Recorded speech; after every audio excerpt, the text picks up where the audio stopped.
नमस्कार दोस्तों। हरि कृष्ण कौल की कश्मीरी कहानी बहुरूपीय सुनाती हूँ।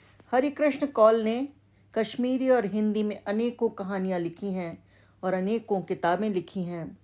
वे जवाहरलाल नेहरू विश्वविद्यालय के भारतीय भाषा केंद्र में काफ़ी समय तक काम करते रहे, अतः दोनों भाषाओं पर समान अधिकार रखते थे। दो बहुरूपीय कहानी में बुद्धिजीवियों की बातचीत को सजीव ढंग से प्रस्तुत किया गया है। कहानी सुनिए। दोनों चाय की प्रतीक्षा कर रहे थे। चाय आते ही बातचीत वाक युद्ध में बदल गई। पहले ने चाय बनाते हुए कहा, तुम प्रतिक्रियावादी हो, जोशीले भाषणों से लोगों को भड़काते हो, और मैं तुम्हें बता दूं कि लोग अब तुम्हारे बहकावे में नहीं आने वाले। कुछ लोग तुम्हारी बातों से गुमराह हो जाते हैं। इन लोगों के सामने हम तुम्हें नंगा करेंगे। चीनी कितनी डालूं? दूसरा बोला, 1 चम्मच। पहले ने पूछा, अरे 1 चम्मच? मीठा कब से कम कर दिया? दूसरे ने बताया, 1 साल से ऊपर हो गया। किसी डॉक्टर के कहने से ऐसा नहीं किया। दरअसल आजकल मैं एक वक्त खाना खाता हूँ और सप्ताह में 1 बार उपवास भी करता हूँ। इससे कोई लाभ हुआ? दूसरे ने कहा, हाँ, मोटापा कम हो गया। पहला फिर बोला, मैं तुमसे यह कहने ही वाला था कि तुम दुबले लग रहे हो। चाय पीने के बाद दूसरे ने सिगरेट सुलगाई और बोला, हिटलर और मुसोलिनी नाम के डिक्टेटर थे। असली तानाशाह तुम्हारी पार्टी में है। जो तुम्हारे विरुद्ध बोले उसे तुम लोग जेल में डाल देते हो, और तुम्हारे राज में देश और जनता की दुर्दशा बराबर बढ़ती जा रही है। तुम जनता का खून चूस रहे हो। अच्छा ये बताओ, बेबी पेंटिंग वेंटिंग करती है या नहीं?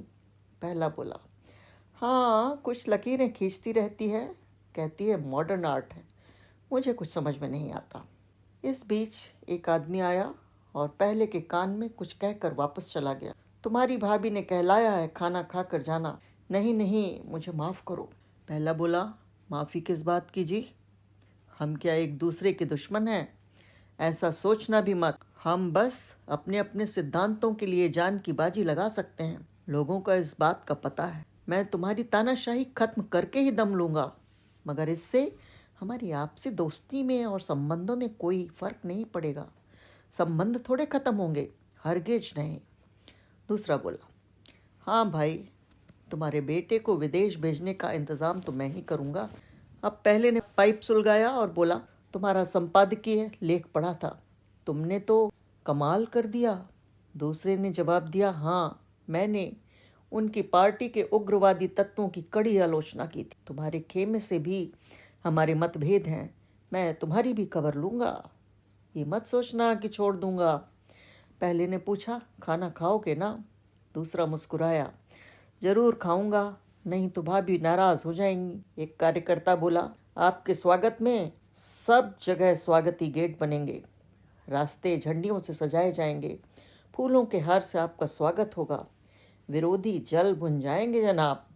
पहला बोला, मुझे तुमसे यही आशा थी।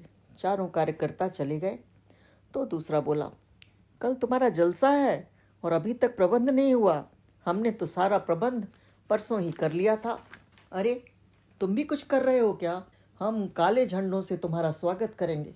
पहले ने कहा, इन बातों से हम डरने वाले नहीं हैं जी, जनता हमारे साथ है। दूसरा और ज़्यादा जोश से बोला, जनता हमारे साथ भी है। थोड़ी देर तक दोनों चुप हो गए। दूसरा बोला, 500 रुपये हैं क्या तुम्हारे पास? पहले ने पूछा, क्या करोगे? जो काला कपड़ा तुम्हारे झंडों के लिए खरीदा है उस दुकान वाले को पैसे देना है। कुछ और लोगों का भी बकाया है। इतने में बाहर से कुछ हंगामा होने की आवाज़ सुनाई दी कि किसी को बुलाओ और पता करो क्या हो रहा है। कुछ देर बाद वह आदमी लौटकर बताने लगा, श्रीमान, एक ओर से आपकी पार्टी का जुलूस आ रहा था, दूसरी ओर से इन साहब की पार्टी का जुलूस आ रहा था। दोनों अपने अपने नेता के पक्ष में जिंदाबाद के नारे लगा रहे थे। फिर क्या हुआ? दोनों ने पूछा। बड़े चौक के पास प्रदर्शनकारी आपे से बाहर हो गए और दोनों पार्टियों में जमकर भिड़ंत हुई। 60-70 आदमी जख्मी हुए, 10-12 गंभीर हालत में हैं। पहले ने कहा, यह तो गलत बात है, इस घटना की निंदा होनी चाहिए। कल ही निंदा निकलवाते हैं अखबारों में। सियासी लड़ाई उसूलों की लड़ाई होती है, हिंसा की नहीं। समझ कैसे पैदा की जाए और उस पर अमल कैसे किया जाए। दूसरा चुप था। उसकी आंखें डबडबा गईं। उसने सिगरेट बुझा दी और रुमाल से आंसू पोंछने लगा।